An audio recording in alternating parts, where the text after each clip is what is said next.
Maddie Buckner, and this is my summer reading project for the book Life of Pi.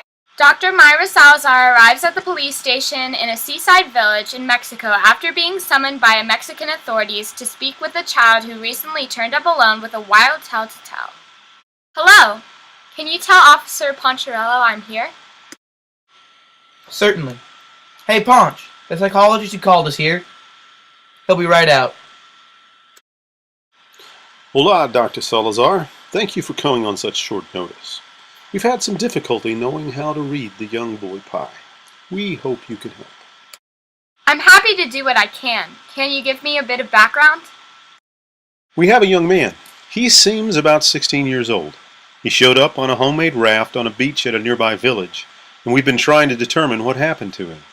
He shared bits and pieces of two completely different stories, and we don't know what to believe. We're hoping you might be able to get to the bottom of it.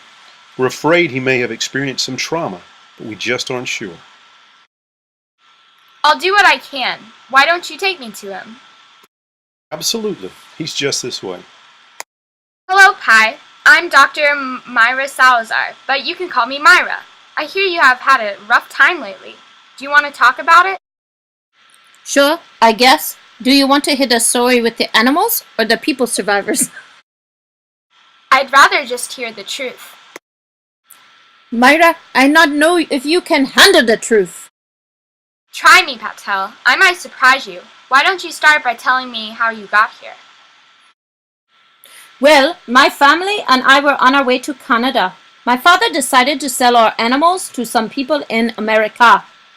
Conditions in India had become so poor that he decided it was necessary to move to Canada.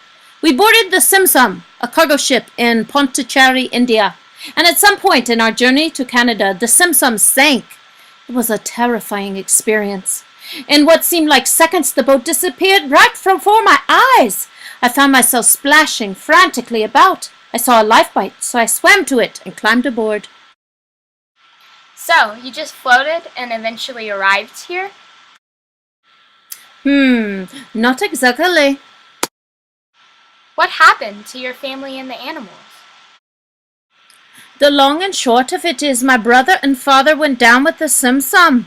And when I climbed aboard the lifeboat, I found my mother, the cook, and a Japanese sailor.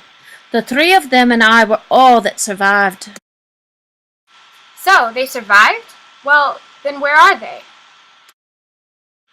Just because they survived the sinking of the ship doesn't mean they survived the journey.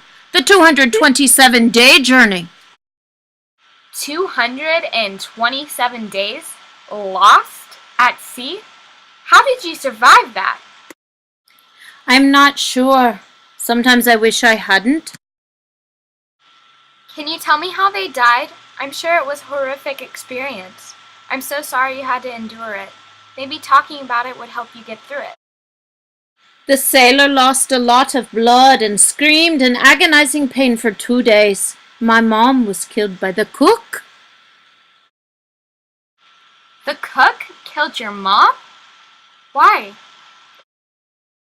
It's too difficult to fathom. I don't want to think about it. What happened to the cook?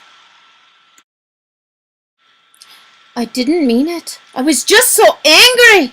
She was my mother. How could he do that right there in front of me? He was cruel. He deserved it.